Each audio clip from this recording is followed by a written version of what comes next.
Welcome to the deep dive. Today we're diving into, well, a really powerful story. It's the journey of Sidhu Moose Wala, an influential voice out of Punjab, controversial sometimes, deeply emotional, and someone who definitely left a huge mark.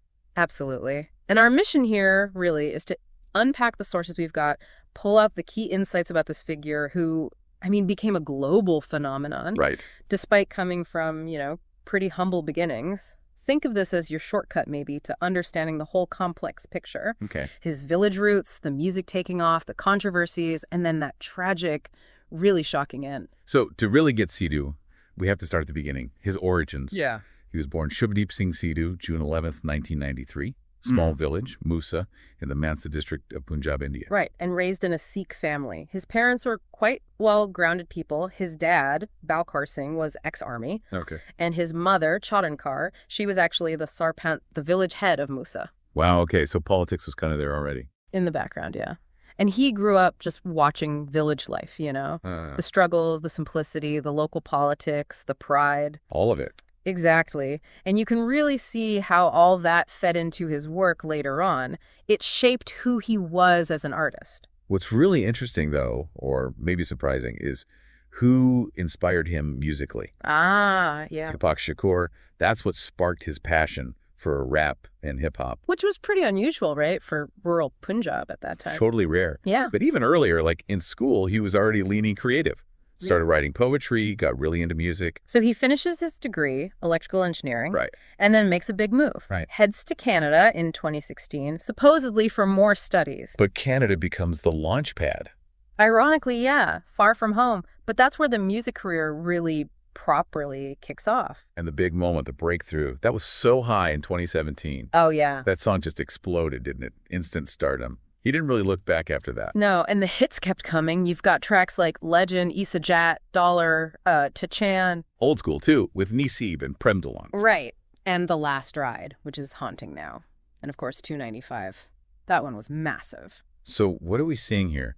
Sidhu becomes this, unfiltered voice for young people, yeah. Totally. He's bridging traditional Punjab with these raw modern realities. He wasn't just hinting at stuff. He talked openly about drugs, violence, pride, betrayal, injustice. Yeah, the things people were actually experiencing or feeling. And that blend, the Punjabi culture mixed with modern beats, plus those lyrics. Just connected. Deeply. It felt like he was telling their stories, shared experiences, raw emotion. It cut through language barriers. So he wasn't just a singer. No, more than that. A poet, definitely a storyteller, and, well, a bit of a rebel, too.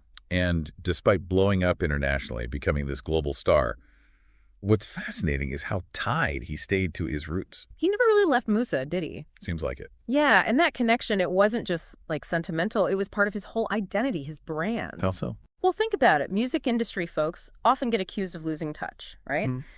But him insisting on being Moose Wala, representing his village, even building that mansion there. Right, I was just about to mention that. He built a huge house in Moosa. Exactly. And he'd be seen driving tractors, meeting locals. It kept him grounded, authentic. So it wasn't just an image. It felt real. It showed you could be globally successful without abandoning where you came from, maybe even because of it.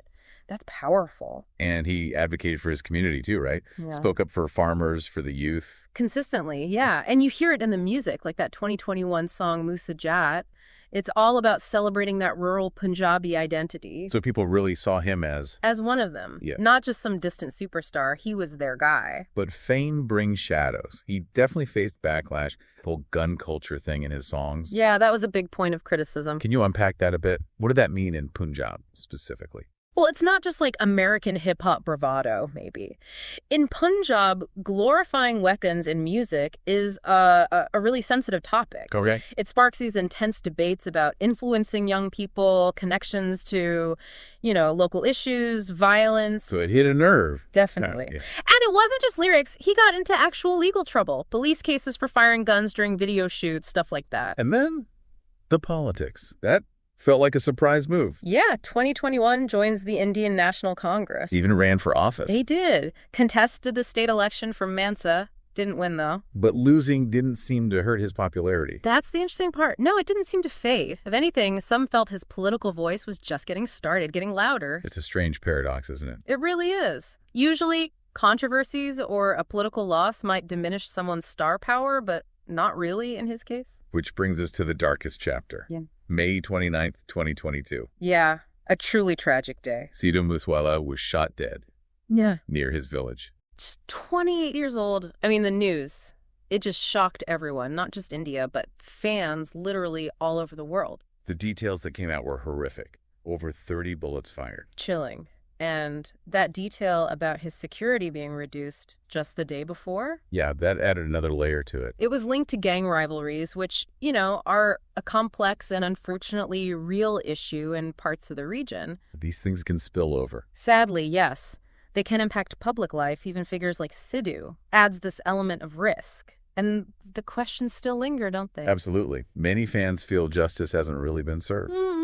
And that song, The Last Ride, So eerie. it felt like a premonition, became this haunting anthem after he passed. But even though he's gone, his presence feels huge still. He really does live on, doesn't he? It's quite remarkable. You see his face everywhere. Literally, t-shirts, murals, posters, Punjab, Canada, the UK. It's this constant visual reminder. And the music obviously continues. People are still streaming it constantly. Absolutely. And finding unreleased tracks, too. Yeah. His catalog is still growing in a way. His parents have been incredible, haven't they? Keeping his legacy front and center. They really have. Actively demanding justice, but also sharing messages of peace, love.